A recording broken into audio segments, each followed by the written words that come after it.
I am the man who will fight for your honor.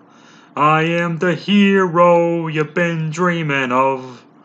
We'll live together, knowing forever. We did it all for the glory of love. Hey, what's going on? Thank you for joining me again for the hardest part of the ring. We're talking about Survivor Series 2020. I'm in my friend Jesse's living room as he goes out to dinner. Tomorrow I get into a new studio apartment in Linda Vista area of San Diego. I did not know until yesterday when I scoped out the neighborhood that Vista is actually Spanish for Vietnam. So that's where I'm going. I'm going to enjoy every second of it. The neighborhood looks perfectly boring, and that's what I want. But we're not talking about neighborhoods. We're not talking about houses. We're not talking about apartments. We're not talking about condos. We're not talking about leases. No, we're talking about the Survivor Series, where only the strong survive, but then we don't talk about it the next day because the consequences of the pay-per-view are substantially worthless. Okie dokie. Let's get the heart pumping, Daddy. Let's get the blood boiling. Let's get the ice water flowing through the veins. Diesel fuel pumping out of every orifice. Let's rub salt in the wound, throw gas in the fire, add insult to injury. There's a pre-show, and the pre-show has a battle royal that you fight for the rights to win nothing. And then The Miz won. But it looked like Dominic Mysterio was going to win, but he did not. It was The Miz. And he still has the briefcase he already had. And then we had our major title change of the show. R-Truth lost the 24/7 championship to the Gobbledygooker, which was a turkey that debuted the same day as the Survivor Series. It came out of an egg. And Gene Okerlund danced with a turkey. And he fell down. And I think he hurt himself. And this was given times. This was, I don't know. It probably helped Tito Santana rest during the break between his match and the grand finale Survivor Series match, where Tito teamed with Hulk Hogan and the Ultimate Warrior to wrestle Rick Martel's team and Ted DiBiase, and that's not important right now. So we open Survivor Series with what? I actually don't know if it opened with Hulk Hogan slamming Andre the Giant. I don't know if they showed the signature, but they probably did. This show probably opened officially with Hulk Hogan slamming Andre the Giant. So let's just say it did, because the irresistible force met the immovable object, living on a lightning bolt, baby. We have Team Raw. All 10 men need separate entrances in this first match of the men's Raw versus SmackDown traditional 5-on-5 Survivor Series contest, where one man gets in the ring, the other 4 stand on the apron. What is the apron? It's the hardest part of the ring. So AJ Styles enters with his Mr. Hughes. Apparently his name is Omos, and I almost forgot that. Okay, I'm going to keep doing that. Then Riddle, who is just Riddle. Keith Lee has new music, so you know he's probably going to win in some form or fashion. Stupid goddamn Braun Strowman and Sheamus. And then a SmackDown team enters: Jey Uso, Kevin Owens, Otis, the guy who makes the elevators, Seth Rollins, and King Corbin. 10 entrances. Sweet mother of pearl. There is a big whiffed drop kick, like a big missed drop kick. I think it was Jey Uso and somebody. I think Riddle. I think it was Riddle and AJ. No, my bad. I think it was AJ and Jay. We'll get around to this. I'm gonna come around the corner. You just wait, baby birds. Okay. But whatever. It means they're all great wrestlers. They're all great workers. So I mean, things happen. What the hell are you gonna do? I'm going to try to do these eliminations in order as best as I can without getting into too much boring detail, but just enough. Seth Rollins kneels on the floor and tells his opponent to kick him in the face, and he does. And Sheamus' bro kick takes Seth out of the match. That really happened. Then there's a phenomenal forearm from AJ Styles that takes Kevin Owens out.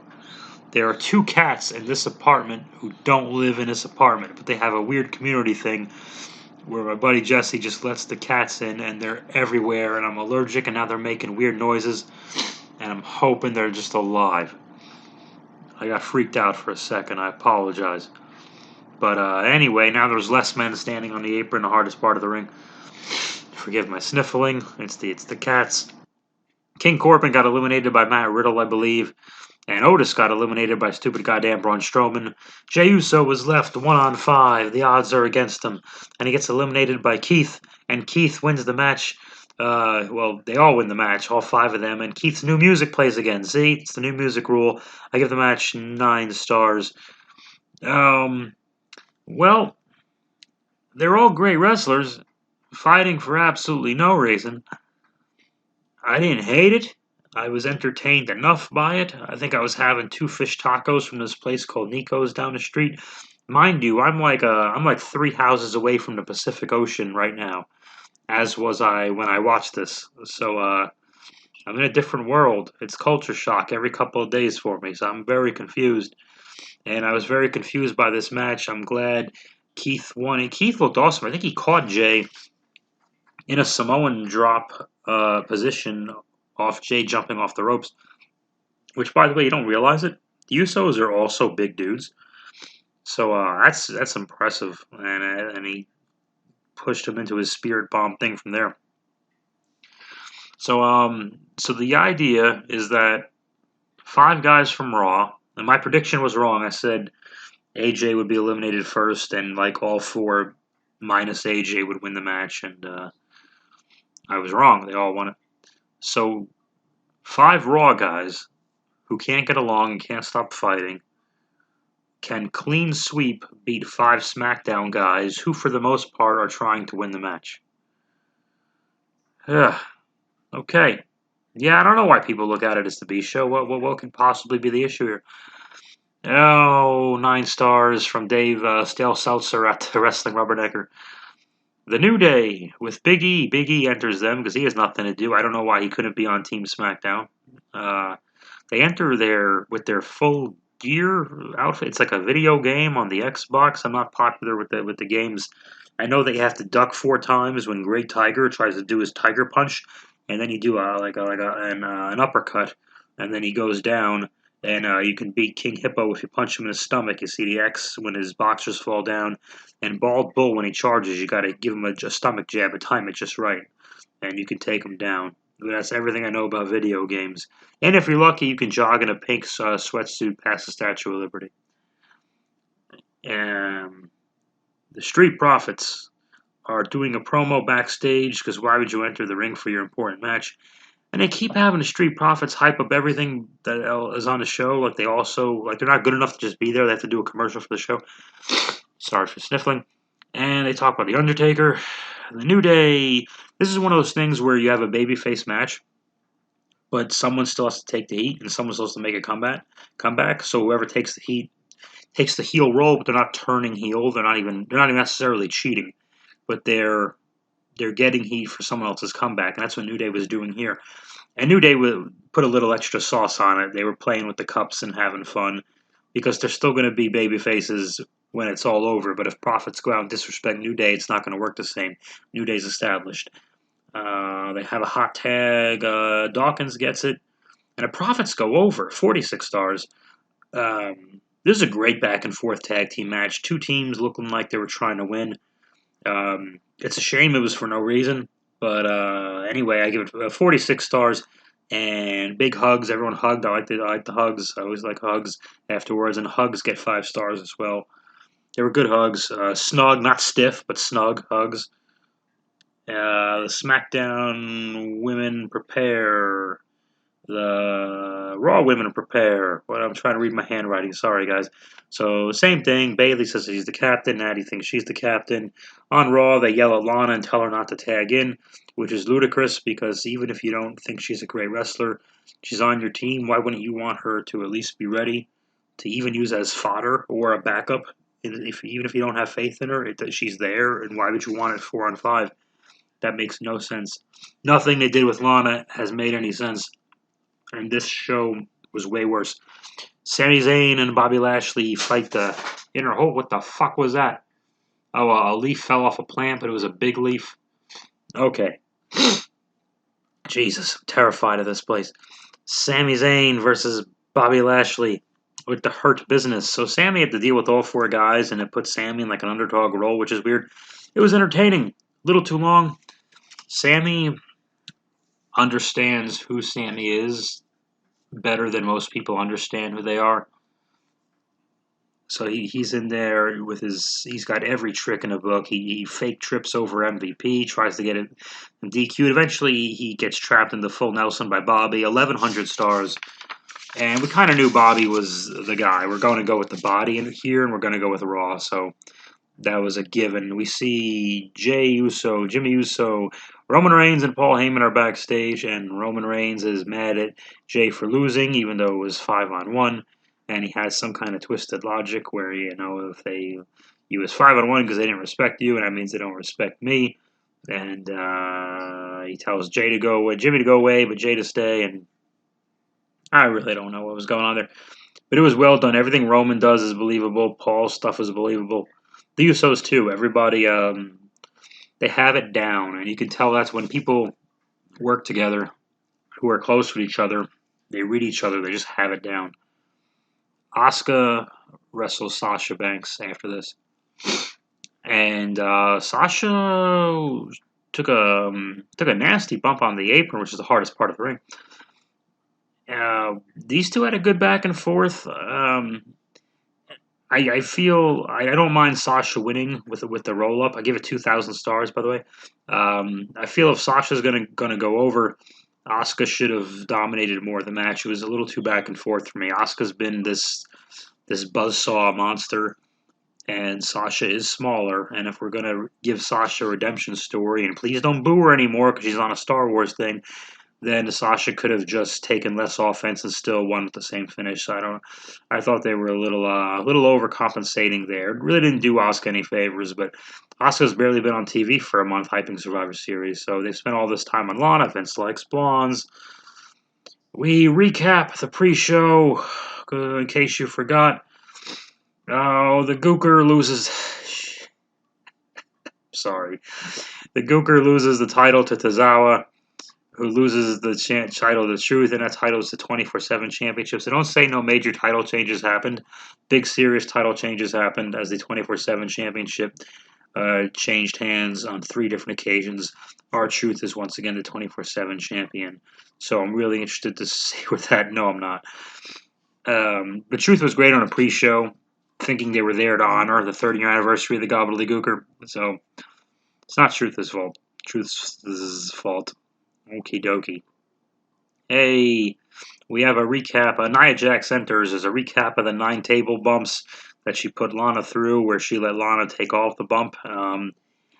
I know when there's issues now, because with the women's evolution means more women are wrestling, and more women wrestling seems to mean they're all more are dating or married to male wrestlers. So Miro or Rusev, whatever, is gone, and I kind of had a feeling they'd fuck with Lana a bit. It's one thing to bury her or take her off TV. It's another thing to have her lose a bunch of matches real quick or whatever. Squash. When no one uses the word squash correctly. I don't want to get into that right now. But I will. Losing a match in 2 minutes isn't a squash if it was a back and forth 2 minutes. If someone gets all of the offense, whether it's 2 minutes or 14 minutes, like that Lesnar Cena at the one SummerSlam, that's a squash, even though it was 12 minutes of one guy beating the other guy. The idea is that one guy gets all the offense and dominates, and the other guy gets barely, if no, offense at all. Dwayne Gill versus Tatanka probably was a squash. The Undertaker versus Tony DeVito would have been a squash. But The Undertaker versus Kama, the Ultimate Fighting Machine, you want to pick a weird one, if they go back and forth for 3 minutes, it's not a squash. It's just a really short match. Nobody seems to get that. What was my original point? Yeah, I don't know. Anyway, Shayna enters, Lacey enters, Peyton Royce enters. Oh yeah, if you're gonna mess with Lana because her husband's not there, but push her at the same time because Vince likes, well, I don't. It's one thing to squash her, to bury her, take her off TV. 9 table bumps from Nia, who's notorious for hurting everybody. That's just a physical punishment, and that's not cool, and it kind of makes me a little sick. So I'm not. So I'm against everything, and this is a 10-person match that's all about one person, and I just don't help Bianca a little. Anyway, Bailey, Bianca, Ruby, Liv, Natty enter in that order. 10 entrances again. Good gravy, folks. There was an errant kick, a mistake kick. Shayna was doing some kicks to the chest on Ruby. Ruby was supposed to duck one, I think, and Shayna nailed her in the head anyway. But because the next spot is the next spot, Ruby got right up, and I really wish she would have just laid there because everyone saw her get kicked right in the head. But I think she was supposed to duck it and schoolboy Shayna. roll her up, and didn't. I mean, she did, but she had to like shrug off this obviously violent kick to the head, which just made because that's the next spot. But you got kicked in the head. Everyone knows you got kicked in the head. With that said, by the way, I'm a big Ruby Riott fan. I love the short green hair, especially because he got a sloppy black heart on the other show with the long green hair. But no, I think Ruby's an underrated talent, and I think she gets lost in the shuffle a bit. Liv gets a lot of the attention, but I got no problem with Liv, but I'm big on Ruby. I think I'd like to just know more about her. Give her a chance, and if it doesn't work, it doesn't work. But I'd like her to have a better chance. That's how I feel about Ruby Riott. I'd like a better chance to see if we got something there. I don't think she's been given that chance. Lana, if she's portrayed as a loser in the ring, why is she here? Because WWE is supposed to have the best of the best, right? Nothing about this makes any sense. Um, yeah, this is the classic. In the last 5 or so years, the new Survivor Series formula is you make an elimination, you get eliminated, and then we fight, and then until we do that until the end. There's a big superplex. Peyton does a superplex to Bailey on top of a bunch of them. Um, and Bailey, yeah, I mean, Bailey gets eliminated early, 1, 2, 3, by Peyton Royce, who has some kind of twisty suplexer, neck breaky type of achy breaky neck breaky move. Um, anyway, and then of course Royce has to tap out to Natty. Royce gets eliminated, and then Lacey punches Natty with the woman's right. And is Lacey's gimmick? She hates feminism. No, Lacey's awesome though. She's a hell of an athlete, ex-marine. We know she's a good mom. Like, I think there's something cool there. I just don't think what they do with her is cool, but I think something is cool about her, if that makes any sense. But yeah, we played the game of eliminate, get eliminated for a bit. Ruby gets choked out and sleepered. I'm assuming that was by Shayna because that's what I wrote down. And Liv takes Lacey out. Then there's a DQ. Who got DQ'd? I really don't. Oh, Shayna got DQ'd because she wouldn't let go of the thing on Bianca. Okie dokie. And eventually there's a double count out. And Bianca comes to. Bianca looked really strong. I don't think Bianca had any eliminations. And it doesn't matter sometimes. She looked the strongest of the SmackDown women. So I think it's not always the pinfalls. Wrestling fans, modern fans get obsessed with how many did you take out, how many did you take out.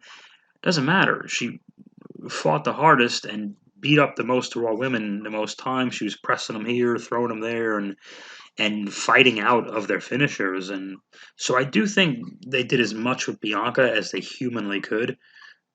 Actually, no, they didn't. But given the circumstances, we got the best Bianca show that we possibly could have under circumstances. So I don't think we could be too mad about that. And my one prediction came true. Yes, Lana was the sole survivor, and I don't know how she's supposed to get over as a babyface by winning by fluke. Poor Lana, I feel terrible. I did not see the special on the network, where I guess she talks about being bullied and stuff. I'll get around to it, but I don't hate the woman. I don't know the woman. I know nothing about her. I feel terrible that, like, early on in the match, this is bad. Her lipstick got smeared, and like you'd think with 10 of them out there because it was early on, and a referee, and there's no live fans there, somebody could have just given her a nudge or like let her know, or they could have like fixed that without it ever being on camera. Because the Thunderdome people can only see the pay-per-view, right? They can't see what else is going on. It's not like there's cameras on those computer screens. We're looking at them. They can't. They can only see the same feed we can see, as I understand it. So why couldn't they have helped her out? Because she kind of looks goofy. Because you could tell, like, they're panning away. They're giving long shots on her, and now they want to show all these pictures of her as she wins, and they kind of dance around it and try different angles. Like, no, it's a 25-minute match. Someone could have done something. I don't know. I think he could have helped her out because it kind of I think it kind of embarrasses her. Maybe she's not. I mean, she shouldn't be embarrassed, but I'm just saying. I don't know. Someone could have helped. That's what I'm saying. 4,000 stars I give this match. Roman Reigns versus Drew McIntyre. This is one of those ones that I hate to talk about because it's good and I have nothing interesting to say. Oh, again, lockup. Lockup like bulls. Two bulls. The best lockup of the night is Drew and Roman. And if you have any show with Drew and Roman on it, the best lockup of the night is going to be Drew and Roman. Solid headlock, solid takedown, selling everything. Roman's new style. Not just, I love that he got rid of the stupid vest. Roman's new style altogether. So much better. So, and of course, obviously, yeah, he worked differently as a heel, but man, doesn't stop shit talking. Doesn't stop. And he's still selling for Drew. I mean, they had a good, a believable big man back and forth. They gave it as much of a big fight feel as you humanly can. So I give no complaints. I give this match 7,000 stars, 7,004 stars. Excuse me. Uh, Drew's wearing the blue kilt and the sword out to the ring and making a big deal out of it. Roman had a different colored hand, wrist punchy thingy, like goldish color kind of thing. Loved it. I forget. I didn't even write this down to finish. It was usually a main event. I just stopped writing down. But there was a little bit of Jey Uso interference and a low blow, and eventually Roman cheats. Roman realizes he's not going to beat Drew with his finish on his own that day, and Drew has his number, so he just flat out cheats and he wins. Drew doesn't tap. Excuse me. Drew passes out. So he's protected really well. I know someone had to lose. And I don't think beating Roman until WrestleMania is a good idea. Roman should not lose. Not even in a non-title thing, not in a tag team thing, nothing. Nobody should be pinning Roman Reigns' shoulders. Drew, you can screw a babyface. I'm glad Drew won it back from Orton. I hope Drew's shoulders do not get pinned to the mat again for a long, long time. But with that said, someone had to lose the damn thing. There was no Miz and no Fiend. I thought we were gonna have an attempted Miz cash in, or maybe a Miz cash in where the bell does ring, but Fiends him out, and I have not seen Raw. Raw's happening. Raw's probably over because I'm on Pacific time now. I'm way behind. It's like 8:40 p.m. Pacific time right now on Monday night, and the rest of you, I think it's December. So great match, 7,004 stars. And I actually forgot about the Undertaker farewell, so I saw the fade out on Drew's angry face, and I turned it off. And then 3 minutes later, I checked Twitter, went, "Oh crap!"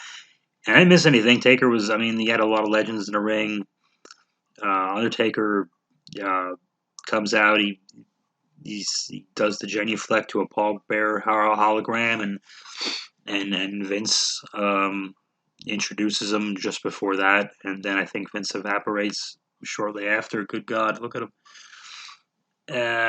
God, Vince looks so evil. But yeah, it was a fitting thing where I kind of had a feeling that was going to be the verbiage. He was going to say, "Now it's time for Undertaker to rest in peace," and that's almost word for word, pretty much what he said. It's all I had to say. And the thing is, Undertaker could still show up and say hi here and there, and I don't think it cheapens anything. I think it would be cheap if the Undertaker shows up in some future WrestleMania backstage skit where you got hacksaws jumping around and Ron Simmons says damn and then the Undertaker shows up. Like, I don't think he should do that. He will. Undertaker will be your next 24/7 champion. I hope not. No, I think I could tell you this. 30 years ago yesterday, I was 10 years old watching the 1990 Survivor Series, and when you're 10, you're getting a bit wise to what's going on here in pro wrestling. Because that whole year I'd been scared of the earthquake because of his size and everything else. But you start to get a little bit hip to the scene when at that age. You're not 6 and 7 anymore. You're not old. You're only 10, but you're a little more on the fence, and you're kind of like, I'm hoping this happens, and you can still get lost in it really easy, which is good. That's all that really matters. You got to get lost in it. Um, and I had nightmares about the Undertaker that night. They kept playing the clip of Roddy Piper because it was Roddy Piper and Gorilla Monsoon commentating that night, which is really funny. I would go watch the pay-per-view just for that. And when they have the clip of Roddy Piper in the video package, this is the old man's perspective. This is why I should listen to Hardest Part of the Ring. Listen to the old man's. Listen to what really happened. No revisionist history. The clip they play in a video package you've been seeing for weeks. Look at the size of that Piper. But no, what he actually calls him a ham hock. I don't know what a ham hock is, but what he actually says is, "Look at the size of that ham hock." Oh, yeah. And then this man with two earrings, who is clearly a not clearly, but possibly a homosexual man, which is perfectly fine. Was in the audience. Why am I saying this? I should not be saying this. And Piper, when they have a clip of the reaction shots, because the reaction shots of Taker's debut were as great as the reaction shots of Lesnar beating the streak. But it looks weird to show 30-year-old fan shots because those fans, time things happen, they could very well be dead. That would be a little weird to hang on them, even if you do own the footage. And as this effeminate-looking gentleman with the two earrings in Hartford, Connecticut, has his mouth just gaping wide open, and Piper goes, "Yeah, Buckaroo, get a good look there, yeah, yeah." And then Taker would tag out, and Piper would go, "Oh yeah, doesn't want to play anymore, huh? Take his ball and go home, yeah." And Gorilla and Piper would fight about how they knew his finisher was called a tombstone. What did you call that? I called it a tombstone. Um, Absolutely hilarious. And then Taker gets counted out, beating up Dusty Rhodes, and what a debut. So that stuck with me for a bit. And we always mentioned the 1990 Survivor Series debut. In 1991, the following Survivor Series, when he beat Hogan for the championship, that was exactly 364 days later. Because the 90 Survivor Series was on the Thanksgiving Thursday, and 91 was the first time they did Thanksgiving Eve. So in less than a year, he beat Hogan, and that was 91 was the first Survivor Series where you can say something intentionally happened. That cat just scared the hell out of me. Because it was the first singles match in Survivor Series history, Taker and Hogan. It was the first championship match, Taker and Hogan, and Taker wins the thing. Ric Flair, chair, tombstone, the whole story. So the Undertaker is what a character. Probably my favorite, along with Savage and Austin. I think those three, and you could maybe slap Brett in there, and Bobby Heenan. I guess okay, this went off the rails. But yeah, I had nightmares that night about I was so scared of this Undertaker guy. And it wasn't shortly after, it wasn't too long that Paul Bearer showed up. I think the 91 Rumble Brother Love accompanies Taker, and by WrestleMania 7, Paul Bearer joins Jimmy Snuka. Wow, this went a little bit long, but it's The Undertaker. And we didn't go as long as one of his entrances would. So hats off to The Undertaker. I feel like we've already said goodbye to him, so it didn't hold too much emotion, but nevertheless, it's cool to see him honored, especially when it's 30 years to the day. That's the perfect bow to put on the career. I was hoping around WrestleMania season that they'd put off his last match until now-ish, but if it's over, it's over. And it's not, there's no perfect way. Nothing's big enough to end The Undertaker's career with one final big bow. It's always going to feel a little smaller and quaint. And everything that happens in front of a bunch of computers and not live fans is going to feel smaller than it's supposed to. But nevertheless, what a great send off, and great to see Thank You Taker trending. And it's great to have you joining me as much as you possibly can for Hardest Part of the Ring. Hopefully, sometime by Wednesday, I'll have the Raw, the follow up, the Survivor Series up. I think TLC is always in December. That is the ultimate. We don't know what to do into the Royal Rumble pay per view show. So we'll see. Thank you for listening once again to the Hardest Part of the Ring. We never landed on the moon. Bye bye.